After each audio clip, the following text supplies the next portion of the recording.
সকালবেলা উঠে ছাদে চলে এলাম। তো দেখো ছাদে আজকে ভীষণই রোদ বেরিয়েছে, মনে হচ্ছে আকাশটা ভালোই থাকবে আজকে সারাদিন। একদম ঝলমলে রোদ্দুর, তোমরা দেখতে পাচ্ছ কিনা জানি না, ক্যামেরায় তো বোঝা যাচ্ছে না। তো চলে এসেছি, গাছে ফুল হয়েছে, দেখো গাছগুলোর কি অবস্থা। একটা ভালো জবা ফুল হয়েছে, আর গাছগুলোতে কিছু জল দেব। তো কি বলো তো, বৃষ্টি হলে না এদিকে জলটা ঠিক আসে না। তো গাছগুলো আজকে হলুদ ফুলগুলো অনেক হয়েছে। এই গাছটা না 50 টাকা দাম নিয়েছিল, হয়ে গেল 2 বছর বয়স। আর দেখে নয়নতারা হয়েছে। এই গাছটা রথের মেলা থেকে নিয়ে এসেছি, টগর ফুলের গাছটা। আর দেখো চারিদিকের প্রাকৃতিকটা তোমাদেরকে দেখিয়ে দিচ্ছি। তো ছাদ থেকে চলে এলাম, এসে আমি, এটা হচ্ছে বৃহস্পতিবারের ব্লগ, আমার 2 দিন দেরি হয়ে গেল ছাড়তে। তো আমি এখানে পুজোটা করছি। বর্মশাইকে বলেছিলাম একটুখানি ক্যামেরা করে দিতে, তো বর্মশাই একটুখানি ক্যামেরা করে দিল। তো সকাল সকাল এখন আমি পুজোটা দিয়ে দিলাম, কিন্তু আমার বাড়ির অনেক কাজ আছে। তো ফার্নিচারগুলো ভাবছি একটুখানি গুছাবো। ওইদিকে ছেলে শুয়ে আছে, তো ছেলে উঠলে বিছানাটা ঝাড়তে হবে। তো আগে আমি সকালবেলা এদিকের ঘরটা পরিষ্কার করে। শুভ সকাল বন্ধুরা, কেমন আছো সবাই? তো চলে এলাম শুভ সকাল জানাতে। তোমরা সবাই কেমন আছো? আশা করি তোমরা সবাই ভালো আছো। তো আজকের আকাশের মুখটা একটু হাসি আছে, জানি না কতক্ষণে হাসিটা থাকবে।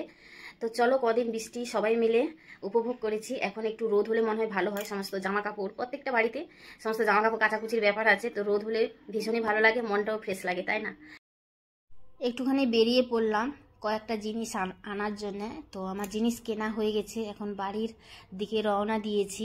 তো একটু ভাবলাম যে একটু তোমাদেরকে দেখাই। তো দেখো এই গলিটাকে পেরিয়ে আমি রোডের উপরে চলে এলাম।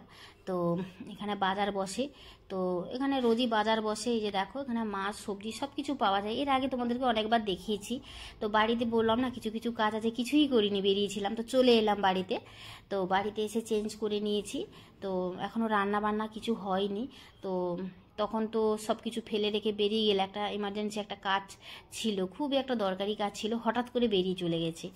তো চলে এসেছি, এখন বিছানাটা গুছিয়ে নিই। বললাম ওই দিকের ঘরটা পরিষ্কার করে গেছিলাম, তো এদিকের ঘরটা মানে বিছানাটা ঝাড়া হয়নি, মানে ঝাড়তে ঝাড়তে ফেলে দিয়ে চলে গেছি।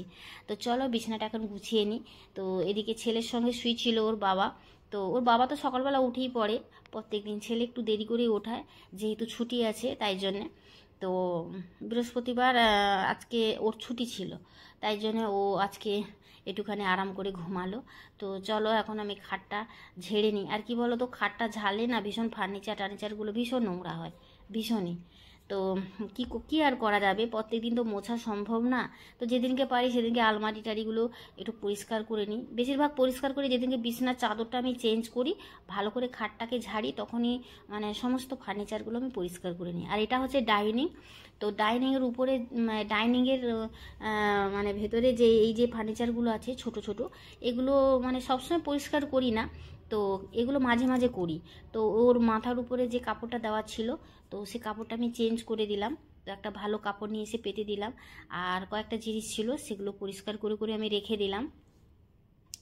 তো দেওয়ালগুলো কি বলতো, মিস্ত্রি বলে গেছিলো, আমাদের এই ঘরটা তো বেশি দিনের পুরনো না, এতে 2 বছর মতন হলো এসছি, বলেছিল যে মাঝে মাঝে শ্যাম্পু দিয়ে পরিষ্কার করলে না দেওয়াল টাওয়ালগুলো বেশ পরিষ্কার লাগবে, ভালো লাগবে। তো আর কোথায় আর হচ্ছে শ্যাম্পু দিয়ে ভালো করে পরিষ্কার। তো এখন মিস্ত্রিকে ডাকলে তো অনেক টাকার গল্প আছে, তাই জন্যে তো এটা একটু পরিষ্কার করতে করতে দেওয়ালটাও শুকনো কাপড়টা দিয়ে একটু মুছে নিলাম। আর এই লাকি বাম্বু গাছটা দেখো, এটা রথের মেলা থেকে নিয়ে এসেছিলাম। গত বছর যেটা নিয়ে এসেছিলাম সেটা আপনি জানি না ফাঙ্গাস পড়ে নষ্ট হয়ে গেছে, আর এটা আবার নতুন করে কিনে নিয়ে এসেছি। তো ওই দিকটা গুছিয়ে চলে এলাম। কয়েকটা জামা কাপড় কালকের কাচা, তো আজকে যেহেতু রোদ হয়েছে তো জামা কাপড়গুলো শুকিয়ে গেছে। তো আবার কিছুগুলো কেচেছি, তো কেচে তো দিয়ে দিয়েছি। সকালবেলা স্নান করে বললাম না পুজো করেছি, তো ওগুলো দিয়েছি। তো তখন আমার তাড়াহুড়ো ছিল বলে জামা কাপড়গুলো এই সোফার মধ্যে রেখে দিয়ে চলে গেছিলাম, তো ওইগুলোকে পাট করে রেখে দিচ্ছি।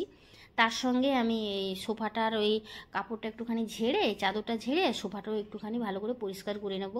তো যে দিদি আমাকে সাহায্য করে সে এখনও আসেনি, তো এখন একটু ঝাড়াঝুড়ি করে রাখলে কি ও এসে ঝাঁট দিয়ে ঘরটা পরিষ্কার করে দিয়ে গেলে একদম ফ্রেশ লাগে, ভালোই লাগে। তো এখন এইসব কাজ করে যাব রান্না করতে।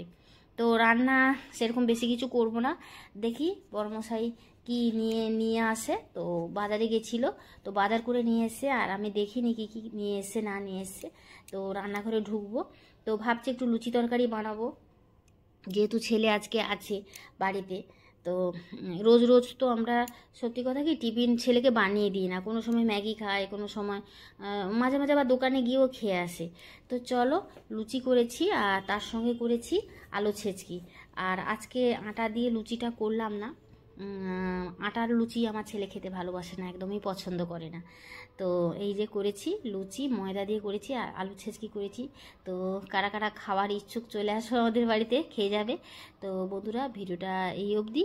তো দুপুরে কি রান্না করেছি শুভ দিচ্ছি সেটা।